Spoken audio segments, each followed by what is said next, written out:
दर्शकवृन्द नमस्कार। यो समय हो संवादको। संवादमा आज हामी चर्चा गर्नेछौँ यातायात क्षेत्रको। हरेक पटक मूल्य वृद्धि हुन्छ इन्धनमा, त्यसको असर पर्छ सवारी साधनमा। सार्वजनिक सवारी साधन आम भुइँ मान्छेले प्रयोग गर्ने सार्वजनिक साधन हो। यसका समस्या के छन्? सरकारले यातायात व्यवसायीहरूलाई मारमा पारेको हो या यातायात व्यवसायीहरूले आम भुइँ मान्छेका समस्या नबुझेका हुन्? यिनै विषयमा केन्द्रित रहेर आज हामी संवाद गर्नेछौँ नेपाल यातायात व्यवसायी राष्ट्रिय महासङ्घका महासचिव डेकनाथ गौतम। आउनुहोस् उहाँलाई स्वागत गरौँ। डेक सर, स्वागत छ। नमस्कार। मैले पृष्ठभूमिमा भने नि सर, हजुर, पेट्रोलियम पदार्थको मूल्य घटबड हुन्छ, घट्दाखेरि भाडा घट्दैन, बढ्दाखेरि भाडा बढ्छ, आम जनसाधारणलाई त्यसको असर पर्छ। यहीँबाट विषय सुरु गरौँ न। होइन, एकदम यहाँले उठाएको विषय अहिले एकदम विश्वव्यापी रूपमा यो चाहिँ नि पेट्रोलियम पदार्थको मूल्य वृद्धि का कारण अन्तर्राष्ट्रिय बजार नै चाहिँ नि वृद्धि भएको स्वाभाविक नै हो। तर अहिले अन्तर्राष्ट्रिय स्तरमै चाहिँ नि पेट्रोलियम पदार्थको मूल्य घटिसक्दा पनि नेपालमा मूल्य समायोजन नहुनु, मूल्य नघट्नु भनेको एउटा दुःखद पक्ष हो। हामी हिजो मात्रै नेपाल यातायात व्यवसाय राष्ट्रिय महासङ्घले हामीले यातायात व्यवसायलाई मात्रै होइन, आम नागरिक र उपभोक्ताको समेत समस्यालाई 3 पटक अहिले अन्तर्राष्ट्रिय स्तरमा मूल्य समायोजन भएको छ।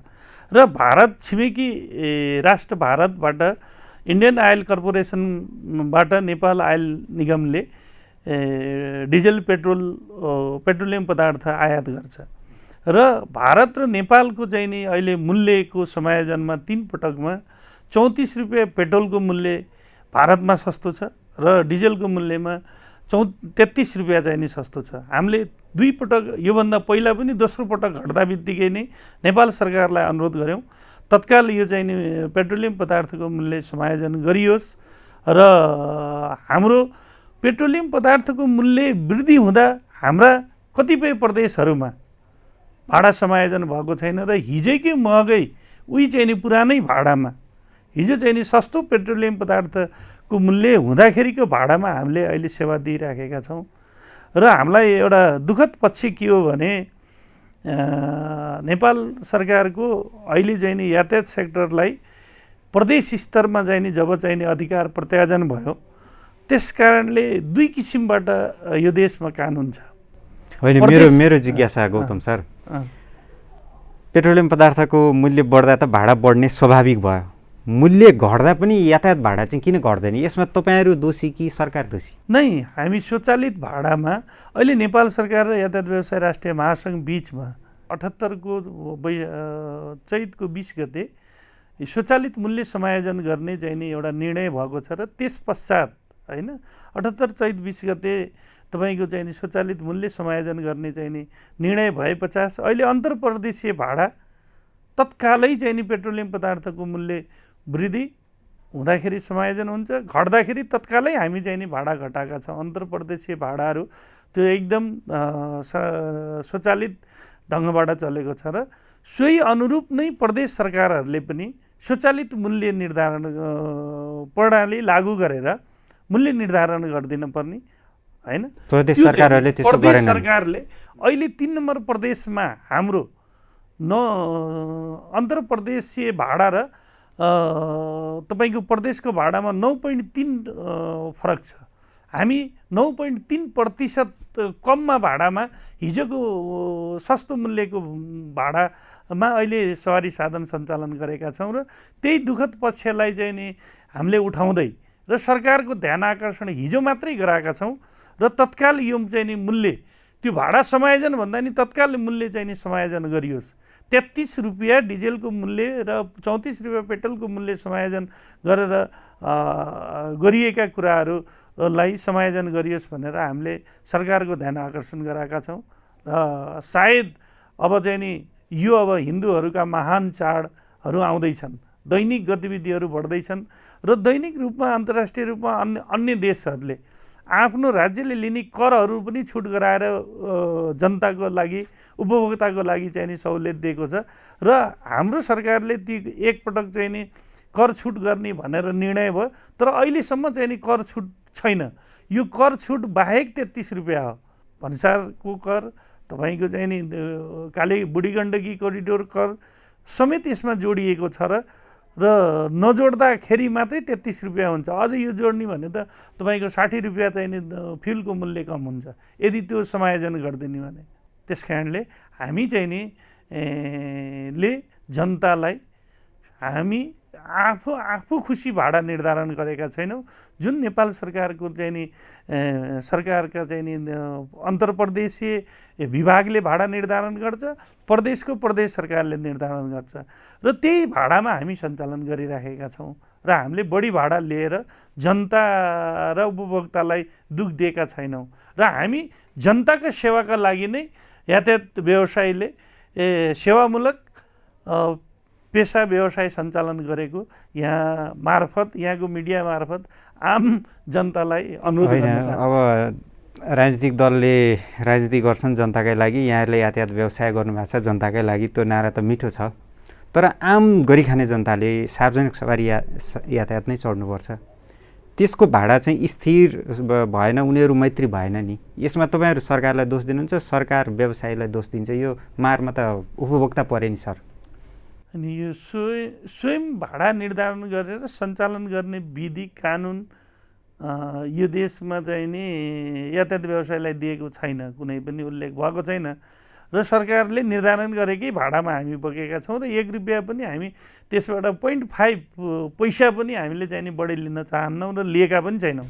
यहाँहरू आफैलाई यो सरकारले गरेको भाडा जुन छ त्यो चाहिँ समायोजन गरौँ, यसका लागि चाहिँ वैज्ञानिक विधि अपनाउँ भन्ने लाग्दैन? अनि वैज्ञानिक विधि अनुसार हामी र सरकार बिचको लामो छलफलपछि विज्ञहरूको हिसाबले अब यहाँलाई दुःखद पक्ष विश्वमा कुनै पनि उद्योग व्यवसाय कल कारखाना व्यवसाय पेसामा 10% मुनाफामा कसैले पेसा व्यवसाय गरेको यहाँले चाहिँ नि कुनै पेसा व्यवसाय देख्नुभएको छ?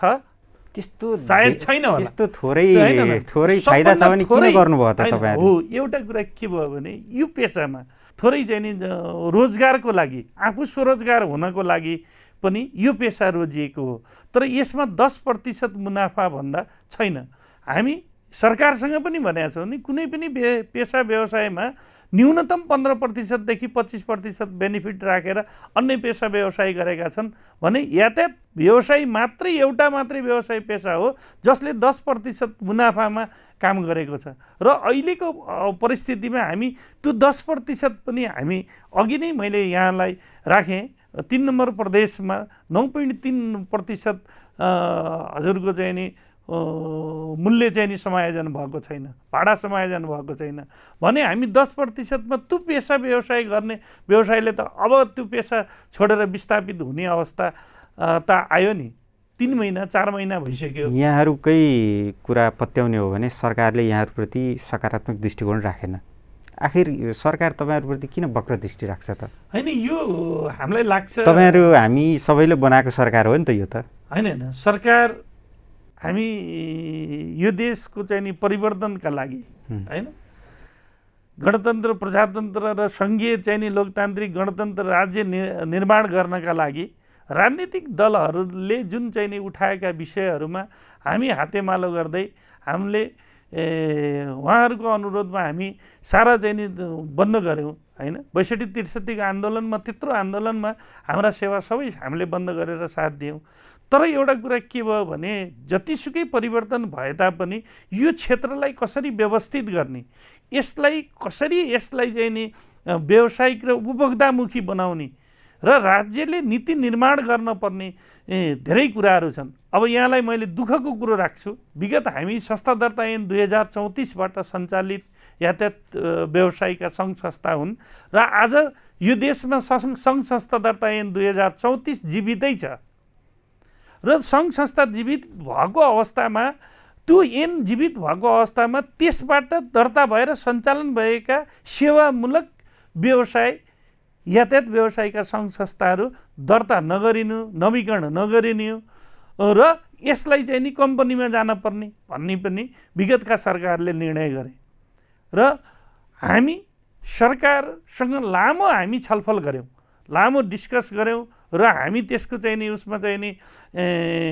आन्दोलन पनि गऱ्यौँ र नेपाल सरकारसँग तत्कालीन अवस्थामा नेकपाको सरकार थियो, तत्कालीन अवस्थामा नेकपाको सरकारसँग हामी चाहिँ नि एउटा सहमतिमा के पुग्यौँ भने हामी सङ्घ संस्था दर्ता ऐन 2034मा दर्ता रहेर सञ्चालनमा रहेका हामी लगभग 480वटा देशभरिका संस्था जहाँ कि हामी 3,80,000 भन्दा बढी चाहिँ नि सवारी साधन र 3 लाख व्यवसायी आबद्ध भएको महासङ्घले हामी विगतदेखि हजारौँ 5,000, 7,000, 3,000, 2,000, 300, 500, 100 बढी भएका चाहिँ नि सङ्घ संस्थाहरू लगभग 400 भन्दा बढी देशभरि चाहिँ नि क्रियाशील यो महासङ्घमा आबद्ध संस्थाहरू थिए र तिनीहरूलाई एकै ठाउँमा बस्ने वातावरण बनाइयोस् र कम्पनी ऐन 2063ले फेरि यातायात व्यवसायमूलक सङ्घ संस्था भनेर चिन्दैन हेर्नुहोस्।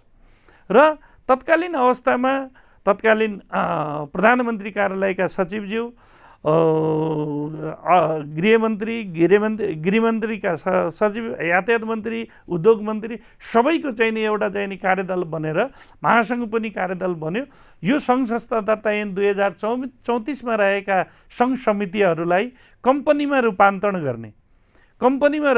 गर्ने त्यसलाई असीमित चाहिँ नि शेयर सदस्य रहने गरी यसलाई रूपान्तरण गर्ने भनेर कानुनै संशोधन गरियो। कम्पनी ऐनको दफा 9(1) कलाई संशोधन गरेर एक पटक असीमित सदस्य हुने गरी भनेर चाहिँ नि ऐन संशोधन गरेर सम्माननीय राष्ट्रपतिज्यूबाट त्यसलाई चाहिँ नि प्रमाणीकरण गरिसकेपछि हामीलाई 3 महिनाको समय दियो र 3 महिनाभित्र हामीले कम्पनी दर्ता गऱ्यौँ र कम्पनीमा हामी रूपान्तरण भयौँ र तत्कालीन अवस्थामा यी चाहिँ नि सङ्घ संस्था दर्ता ऐन 2034मा रहेका सङ्घ समितिको चल अचल सम्पत्ति रोक्का गर्ने भनेर तत्कालीन सरकारले निर्णय गरेको थियो। र अनि जब हामी कम्पनीमा रूपान्तरण भएपछि हाम्रा ब्याङ्क खातामा रहेका रकमहरू त्यो चाहिँ नि रूपान्तरित कम्पनीको खातामा जाने भनेर चाहिँ नि मन्त्री स्तरीय निर्णय भयो र त्यसपछि हाम्रा खाता खुले र त्यो रकम चाहिँ नि रूपान्तरित कम्पनीमा गयो र देशभरि रहेका सङ्घ समितिको अचल सम्पत्ति जुन हिजो 5 रुपियाँ 10 रुपियाँ गरेर व्यवसायीले चाहिँ नि दुःख गरेर आर्जन गरेर एउटा भोलि चाहिँ नि दुःख कष्ट दुर्घटना असहज परिस्थितिमा व्यवसायी त्यसबाट विस्थापित हुने अवस्थामा व्यवसायलाई राहत हुन्छ भनेर त्यो सम्पत्ति जोडिएको अचल सम्पत्ति हुन्छ। त्यो सम्पत्ति अहिलेसम्म चाहिँ नि त्यो कम्पनीमा रूपान्तरण भएको छैन, कम्पनीको नाममा नामसारी भएको छैन। तत्कालीन सरकारले के भने यो अचल सम्पत्ति पनि तत्कालै चाहिँ नि कम्पनीको नाममा हस्तान्तरण गर्ने भन्ने निर्णय भएपछि तत्कालीन सरकारको जब चाहिँ नि बजेटमा पनि रातो किताबमा पनि हिजो रहेका सङ्घ समितिको अचल सम्पत्ति रूपान्तरित कम्पनीमा लैजाने भनेर बजेट वक्तव्यमा नै आयो। तत्कालीन अर्थमन्त्री विष्णु पौडेल ज्यूले चाहिँ नि त्यो चाहिँ नि ल्याउनु भयो। त्यसपछि सरकार चाहिँ नि परिवर्तन भयो र अहिलेसम्म चाहिँ नि हामी अहिले वर्तमान सरकारलाई बारम्बार हामी यो चाहिँ नि सम्पत्ति रूपान्तरणदेखि र यो कम्पनी सञ्चालन विधि हामी रूपान्तरण त भयौँ। यहाँलाई मैले के भन्न चाहन्छु भने सङ्घ संस्था ऐनबाट कम्पनी ऐनमा गइसक्नुभयो, सम्पत्ति हस्तान्तरण गर्न बाँकी छ। यसले समस्या थप्यो कि सहजता थप्यो? यसले त जटिल समस्या, जहाँ कि कम्पनी ऐन 2063मा जाने बाटो र रूपान्तरण गर्ने बाटो मात्रै खुल्यो। त्यसमा हिजो एउटा सहमति के भएको थियो भने कम्पनीमा रूपान्तरण भइसकेपछि यातायात व्यवसायमूलक सङ्घ समितिहरू कम्पनीमा रूपान्तरण भएपछि यसका लागि कम्पनी ऐन नै संशोधन गरेर सञ्चालन विधि, सेयर हस्तान्तरण, यसको चाहिँ नि कार्यविधि बनाउने भनेर तत्कालीन चाहिँ नि प्रधानमन्त्रीका सचिवज्यूको संयोजकत्वमा 7 सदस्यीय कार्यदल गठन भयो। त्यो कार्यदलमा महासङ्घ पनि सदस्य रह्यो हैन। कार्यदलमा प्रधानमन्त्री कार्यालयका सचिव, गृहमन्त्रीका उपसचिव, गृह मन्त्रालयका उपसचिव, यातायात मन्त्रालयका उपसचिव, अर्थ मन्त्रालयका उपसचिव, अनि तपाईँको चाहिँ नि हजुरको चाहिँ नि उद्योग मन्त्रालयका चाहिँ त्यो कार्यदललाई यहाँहरूले दबाब दिन नपुगेर हो कि? त्यो कार्यदल गठन भयो। त्यो कार्यदलले काम सुरुवात गर्दा गर्दै सरकार परिवर्तन भयो। सरकार परिवर्तन भएपछि त्यसको न चाहिँ नि कुनै गतिविधि पनि काम पनि अगाडि बढेन र सरकार परिवर्तन भइसकेपछि फेरि नयाँ सरकारलाई हामीले लबिङ गर्नु पर्यो। यी हिजोका निर्णयहरू छन्, हाम्रा सञ्चालन विधिका कुराहरू छन्। हामी हजुरलाई मन्त्री नै फेरिन्छ, सचिव तिनै हुन्छन्, कर्मचारी तिनै हुन्छन्, तपाईँहरूले दबाब दिन नसक्या हो कि सरकारलाई? अब भन्नै पर्दाखेरि यो देशको चाहिँ नि कार्य गर्ने संरचना सबै चाहिँ नि सरकार परिवर्तन भए, मन्त्री परिवर्तन भए पनि त्यहाँका चाहिँ नि कर्मचारी त परिवर्तन हुँदैनन्, काम गर्ने त कर्मचारीले नै हो। यो देशमा चाहिँ नि हामीले चाहिँ नि मेरो अनुभव मलाई लाग्छ चाहिँ नि जबसम्म चाहिँ नि जो निर्णयकर्ता हो उसको चाहिँ नि आदेश नभइकन, उसको निर्देशन नभइकन, त्यो सरकारको मानम चाहिँ नि सम्बन्धित मन्त्रीको चाहिँ नि इन्ट्रेस्ट नभइकन त्यो सचिवले उपसचिवहरूले काम गर्ने कुरो चाहिँ नि अहिलेसम्म प्र्याक्टिसमा आएको छैन। अब भविष्यमा आउला, किनकि अब परिवर्तन हुँदा नयाँ नयाँ चिज आउने गर्दाखेरि कर्मचारीहरू पनि होइन स्वतः यो हाम्रो काम कर्तव्य हो भनेर भएका निर्णयहरूलाई, व्यवसायका समस्या, देश जनताका समस्यालाई चाहिँ नि क्रियाशील भएर काम गरिदिनु भयो भने त त्यो दिन आउला। तर आजको दिनसम्म त्यो चाहिँ नि हामीले अनुभव प्राप्त गरेका छैनौँ। र मैले यहाँसँग यहाँको मिडिया मार्फत के भन्नुपर्छ भने हामी कम्पनीमा रूपान्तरण भयौँ। सङ्घ संस्था दर्ता ऐन 2034मा रहेका यातायात व्यवसायमूलक व्यवसायहरू सङ्घ संस्थाहरू, तर कम्पनी ऐन 2063ले यातायात व्यवसायमूलक कम्पनी यातायात व्यवसायलाई चिन्दैन। त्यो कम्पनी ऐनले चिन्दैन। मात्रै त्यो कम्पनी ऐनले के भन्छ भने 2 जना, 100 जना, 1000 जना कम्पनी असीमित कम्पनी लिमिटेडमा जान सक्नुभयो, असीमित सेयर लिन सक्नुभयो, असीमित व्यक्ति हुनुभयो। तर यातायात व्यवसायको त्यहाँ चाहिँ नि कम्पनी दर्ता गर्न तपाईँ जानुभयो भने तपाईँको गाडीको बिलबुक खोजिँदैन, तपाईँसित सार्वजनिक सवारी साधन कतिवटा छन् भनेर खोजिँदैन। तपाईँको नेपाली नागरिकताको भरमा तपाईँले यातायात व्यवसायमूलक कम्पनी भोलि दर्ता गरेर तपाईँले बोर्ड राखेर यो मेरो सुनौलो यातायात प्रणाली भनेर तपाईँसँग न सवारी साधन छ, न तपाईँ यातायात व्यवसायी हो।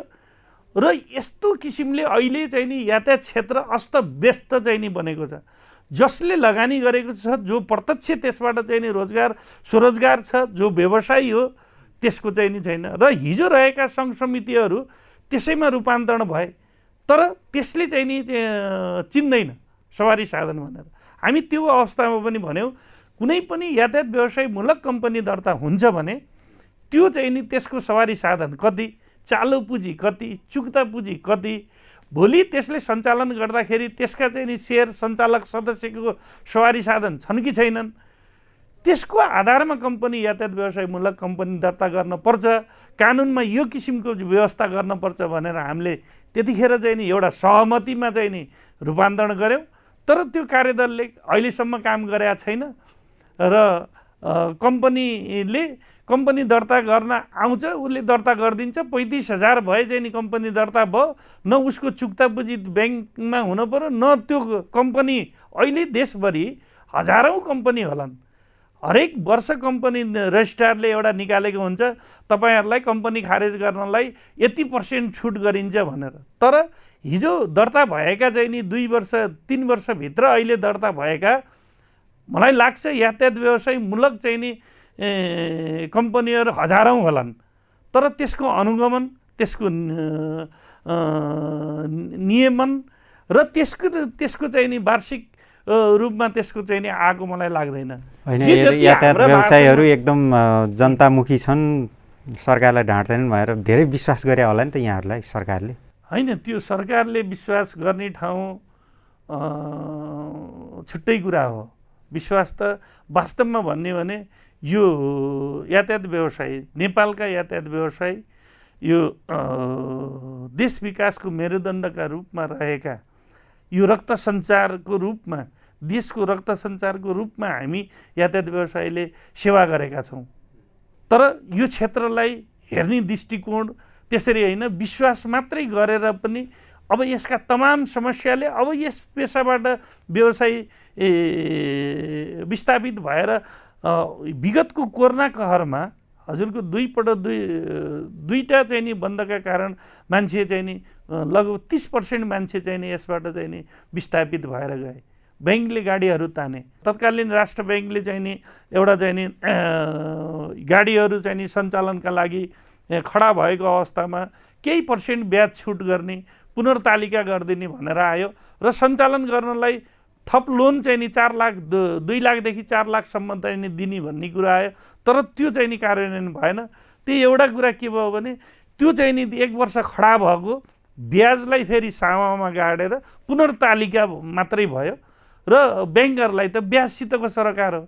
5 वर्ष तिर्नेले 5 वर्ष 1 वर्ष अरू थपेर 6 वर्षकोले ब्याज पायो र अब त्यसरी चाहिँ नि व्यवसायहरू कति त सुसाइड गरेर यो क्षेत्रबाट विस्थापित भए भने कसैले ब्याङ्कलाई बुझाए र अब अन्तिम अवस्था घडीमा छन् व्यवसायहरू। र यो दैनिक अहिले पेट्रोलियम पदार्थको मूल्य वृद्धि र अहिले हेर्नुहोस् टायर हेर्नुहोस्, लुब्रिकेन्ट्स हेर्नुहोस्, त्यसको चाहिँ नि बिमा हेर्नुहोस्, हरेक पार्ट्समा चाहिँ नि बढाएको छ। फ्युलको मात्रै होइन, अहिले गाडीको मूल्य एउटा गाडी तपाईँले करोडभन्दा तल चाहिँ नि एउटा ठुलो सवारी साधन करोडभन्दा तल आउँदैन। त सरकार तपाईँहरूलाई किन यति धेरै हेला गर्छ क्या? मैले नबुझेको कुरो भने यसमा बिग हाउसको लगानी छैन। हेर्नुहोस्, यदि ठुल्ठुला बिग हाउसको लगानी भए उनीहरूको प्रत्यक्ष पहुँच चाहिँ नि पुग्थ्यो। यसमा निम्न मध्यम स्वरोजगार मध्यम वर्गीय लगानी भएको यो क्षेत्र स्वदेशी पुँजी, यसमा विदेशी पुँजी पनि कसैको छैन। कसैले घर खेत घर गहना गरे, कोही विदेश गए आए, कोही जागिर गरेर छोडे, सजिलो पेसा, आफै यसमा कन्डक्टर गरेर हिँड्न सक्ने, आफैले चाहिँ नि ड्राइभिङ गर्न सक्ने पेसा र हाम्रो समाज पनि त्यस्तै भएको हुनाले यसमा बिग हाउसहरूको लगानी भएन हिजोदेखि नै। र त्यस कारणले बिग हाउसको जहाँ लगानी हुँदैन त्यहाँ सरकारसँग पहुँच पनि पुग्दैन। मात्रै अब हामी एउटा नेपाल यातायात व्यवसाय राष्ट्रिय महासङ्घ छौँ, नेतृत्व देशभरिका व्यवसायिका चाहिँ नि समस्याहरूलाई उठाउँछौँ र हामीले पनि सरकारसम्म पुर्याउनलाई चाहिँ नि पटक पटक सरकार परिवर्तन र एउटै चाहिँ नि यसको निकाय एउटा सिङ्गो यातायात हेर्ने, देशको विकासको मेरुदण्डलाई हेर्ने छुट्टै निकाय निर्धारण हुनु पर्थ्यो। विगतदेखि हामीले मन्त्रालय यातायात मन्त्रालय मात्रै भए पनि अलग गरिदिनुहोस् भनेर चाहिँ नि हामी सरकारसँग विगत लामो 62-63बाटै हामी यी मागहरू चाहिँ नि राख्दै आयौँ। तर अहिलेसम्म त्यो भएन। कुनै मन्त्रालयमा कहिले हामीलाई श्रममा लगेर जोडियो, श्रम तथा रोजगार यातायात मन्त्रालय, कहिले अहिले भौतिक पूर्वाधार तथा यातायात मन्त्रालयमा छौँ। र जबसम्म यसलाई छुट्टै निकाय जस्तै छिमेकी राष्ट्रहरूमा नि छ नि, भारतमै हेर्नुहोस् परिवहन निगम छ होइन, प्राधिकरण छ, अन्य चाहिँ नि त्यसलाई हेर्ने चाहिँ नि मात्रै एउटा निकाय जबसम्म बन्दैन नि तबसम्म चाहिँ नि यो देशको यातायात व्यवसाय र यो देशका पाउनुपर्ने जनताले जुन पाउनुपर्ने यात्रु मैत्री चाहिँ नि हरेक हाम्रा पनि कमजोरी होलान्। तर जुन निकाय र अनुगमन गर्ने, त्यसलाई निलम्बन गर्ने, त्यसलाई चाहिँ नि प्रोत्साहित गर्ने, त्यसलाई चाहिँ नयाँ नीति दिने निकाय नै चाहिँ नि एउटा चाहिँ नि अब रहेन भने त त्यसले चाहिँ नि काम गर्दैन। अहिले यातायात क्षेत्रबाट हामीले उठाएको कुरो के हो भने कि त हामीलाई अधिकार सम्पन्न यातायात प्राधिकरणमा चाहिँ नि लैयोस् होइन। हाम्रो माग चाहिँ नि हामीलाई यातायात प्राधिकरणको माग हामीले अगाडि बढाएका छौँ, कि त हामीलाई छुट्टै मन्त्रालय चाहियो भनेर माग गरेका छौँ। हजुर महासचिवज्यू, हामी यो संवाद जारी राख्छौँ एकैछिनको विश्रामपछि। हामी कार्यक्रम संवादमा छौँ अनि नेपालको यातायात क्षेत्रका समस्या के छन्, महासचिव टेकनाथ गौतमसँगको संवाद जारी रहनेछ एकैछिनको विश्रामपछि।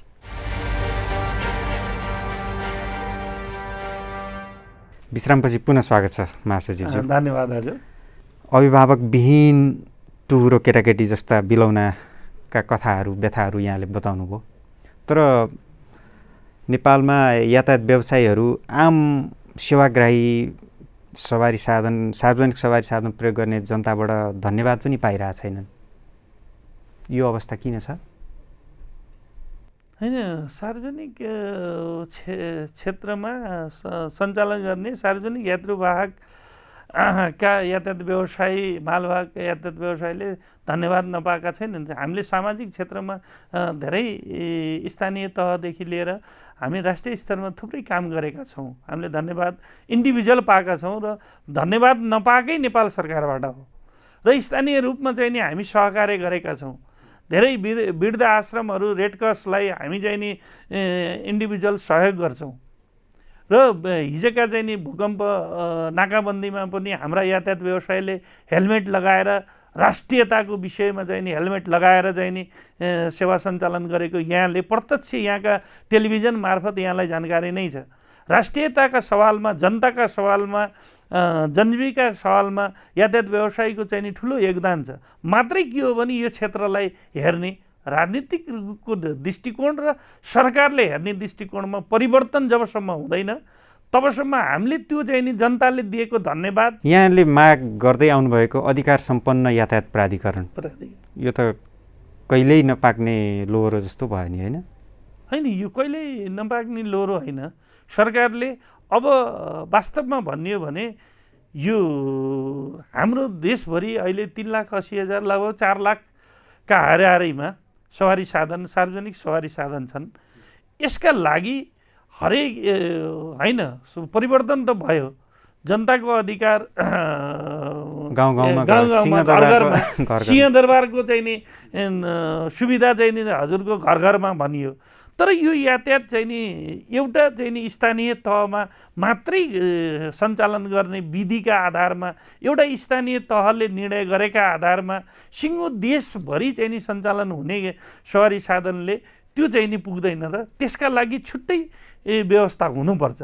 अब सङ्घीय रूपमा नै यसको चाहिँ नि प्राधिकरण चाहिँ नि एउटा चाहिँ नि सङ्घीय प्राधिकरण, हरेक प्रदेशमा प्राधिकरणहरू, प्रदेश स्तरीय प्राधिकरण र यसको चाहिँ नि यसले चाहिँ नि छुट्टै किसिमको यसमा चाहिँ नि देशमा अहिले सवारी साधन कति छन्, यसका रुटहरू कति छन्, यसमा कुन कुन रुटमा कुन सवारी साधनको आवश्यकता छ, कुन रुट चाहिँ नि विकट पहाडी हिले छन् त्यहाँ पनि जनतालाई सेवा दिनु पर्यो, त्यसमा कस्ता सवारी साधन चाहियो भन्ने विषयमा। तर चाहिँ नि कानुनमा त हिजोको सवारी ऐन 2049ले स्पष्ट भन्छ यात्रुको चाप, बाटोको अवस्था को आधारमा सवारी साधनको रुट पर्मिट जारी गर्ने भन्छन्। तर अहिले होइन, तपाईँले एउटा आवश्यकतै नभएको ठाउँमा 1000 गाडी छन्, जहाँ बढी आवश्यकता छ त्यहाँ गाडीको सवारी साधन नै छैन। त्यसमा यातायात व्यवसायहरूको चाहिँ कुनै भूमिका हुँदैन?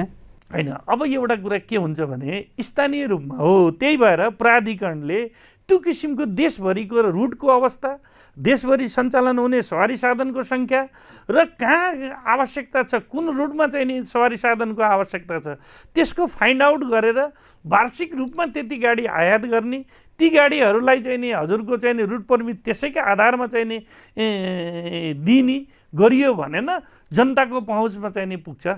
नत्र अहिले चाहिँ नि तपाईँले चाहिँ नि जुनसुकै ठाउँमा जानुहोस्, तपाईँले चाहिँ नि आवश्यकतै नभएको ठाउँमा पनि सवारी साधन लाई पर्मिट जारी नै छ। नेपालका सडकहरू अनि सडक दुर्घटनाका कथाहरू हामीले दिनौँ जसो समाचार बनाउँछौँ सर। एकदम यसमा एउटा हवाई दुर्घटना भए त्यो ठुलो समाचार बन्छ, सडक दुर्घटना भए एक गाडी पल्टेछ मान्छे मरेछ भन्ने अवस्था छ। यो किन, यो नियति किन दोहोरिन्छ?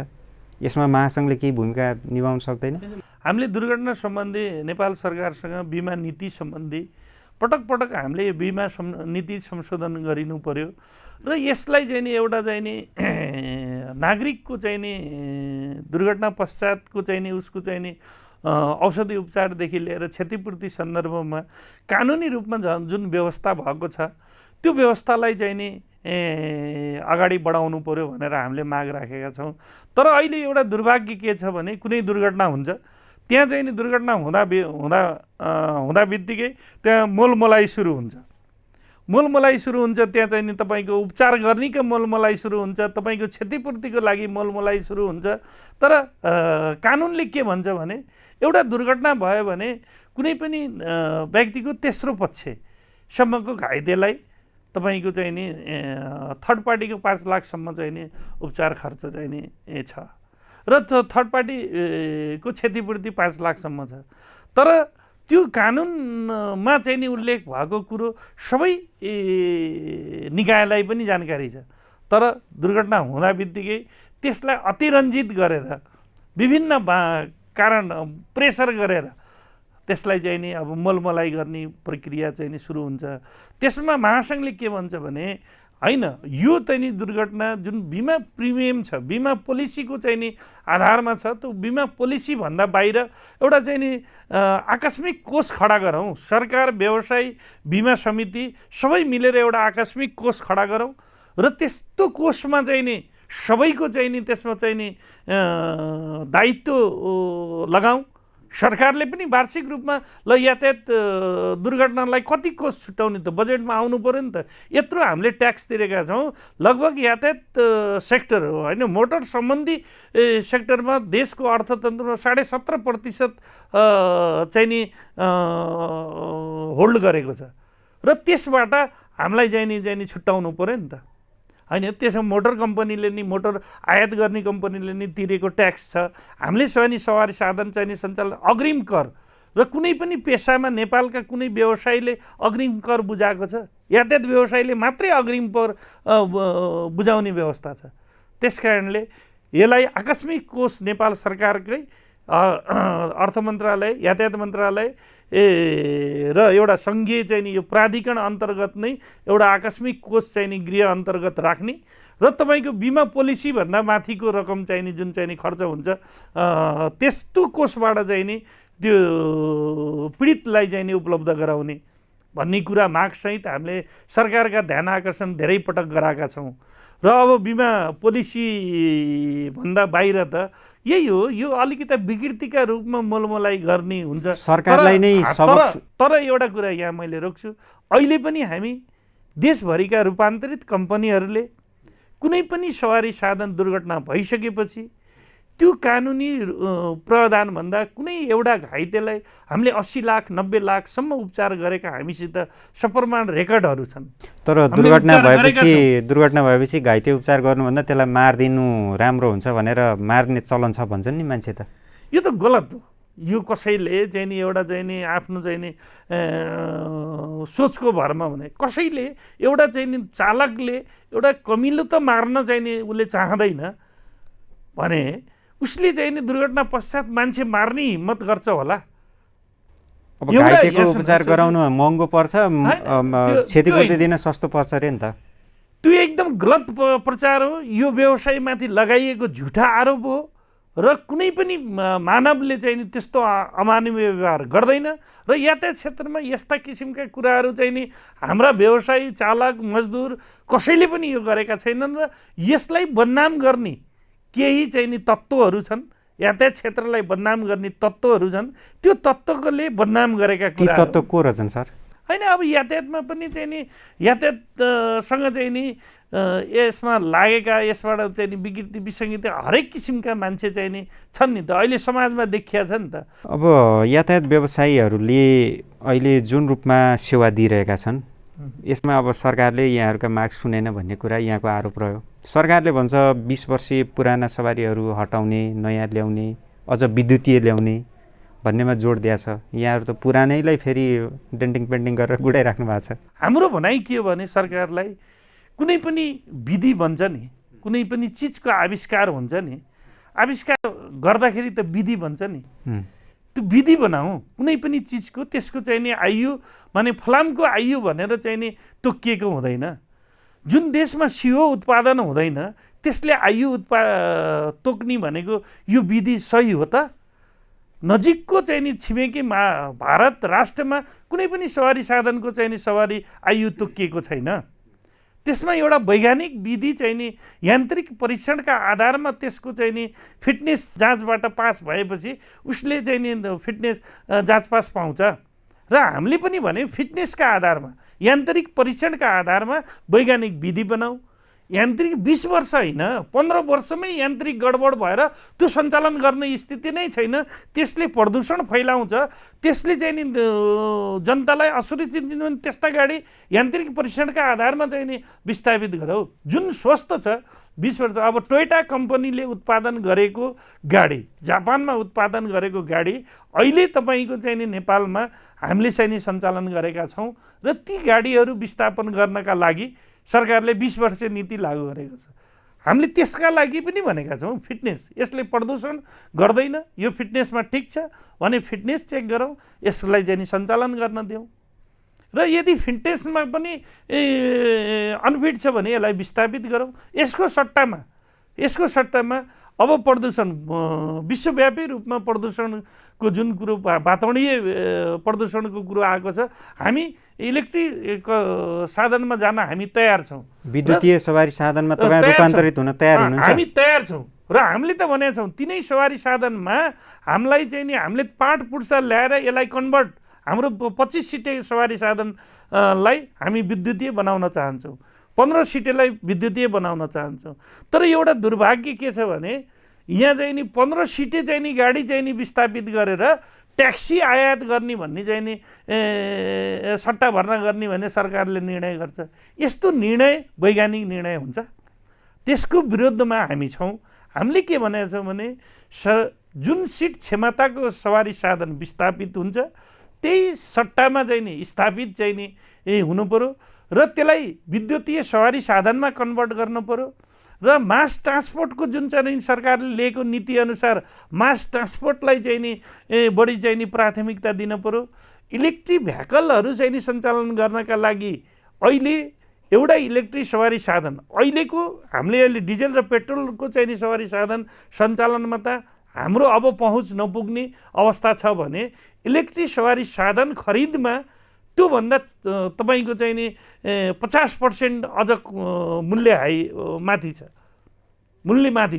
हो। त्यो 10 वर्षमा उसको चाहिँ नि रिटर्न त्यसमा चाहिँ नि दैनिक खर्च कम आउला। तर एउटा नेपाली गरिब नेपालीले त त्यत्रो लगानी गर्न सक्दैन। हामीले सरकारलाई भन्यौँ, हामीले माग राखेका छौँ, ल सरकार व्यवसाय र कम्पनी मिलेर चाहिँ नि पिपी मोडलमा जाउँ न त, पब्लिक पार्टनरसिप मोडलमा जाउँ। सरकारले चाहिँ नि त्यो कुरा ल्याओस्, पिपी मोडलबाट चाहिँ नि इलेक्ट्रिक सवारी साधनमा जान हामी तयार छौँ।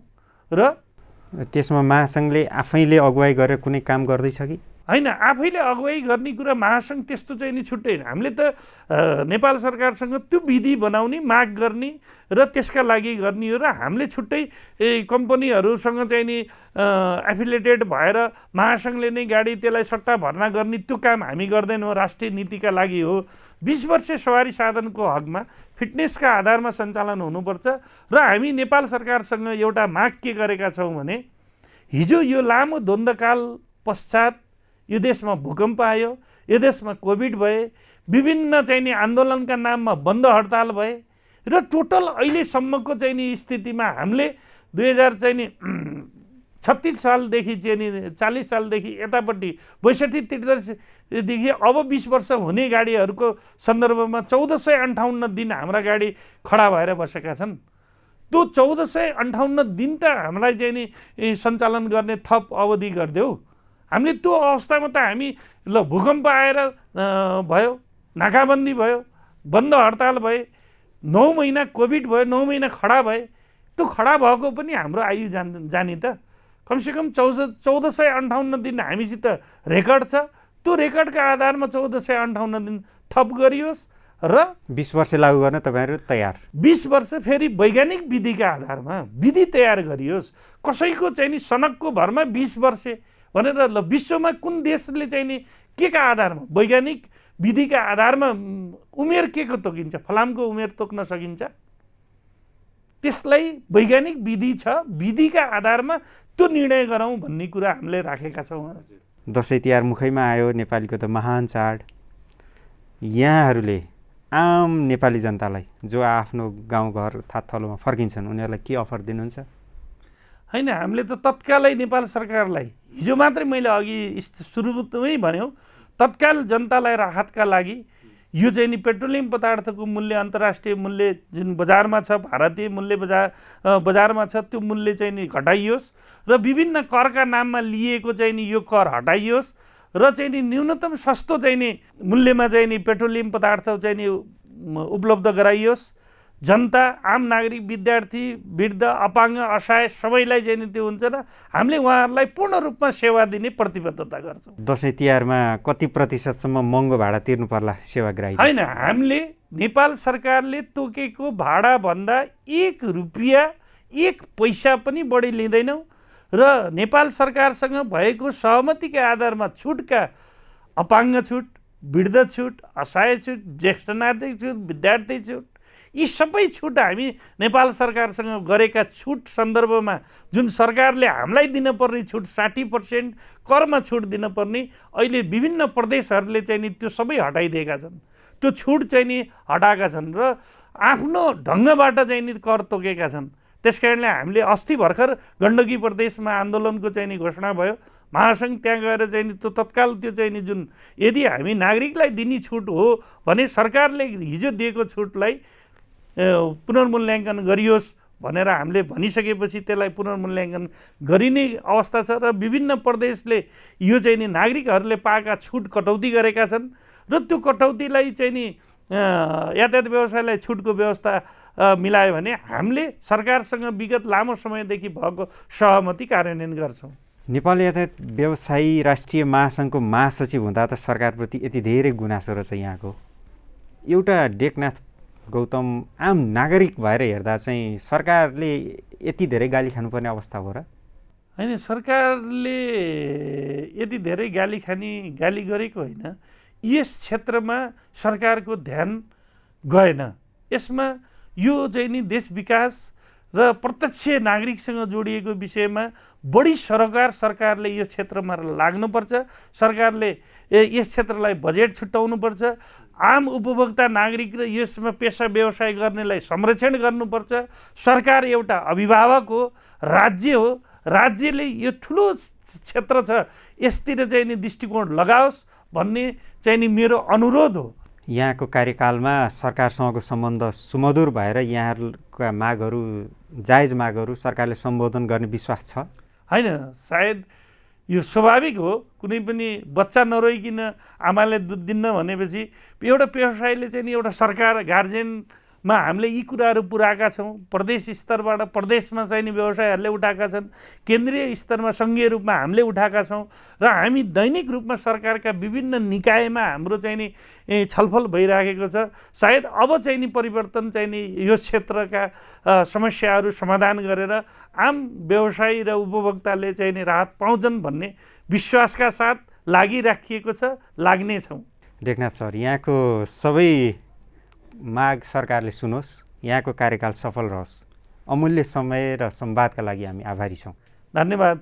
यहाँले यहाँको मिडियामा बोलाएर यातायात सिङ्गो देशभरिका यातायात व्यवसायीका पीडा समस्या मलाई राख्न दिनुभयो र यहाँलाई, यहाँको मिडियालाई मैले धन्यवाद दिन चाहन्छु। हस्, नमस्कार।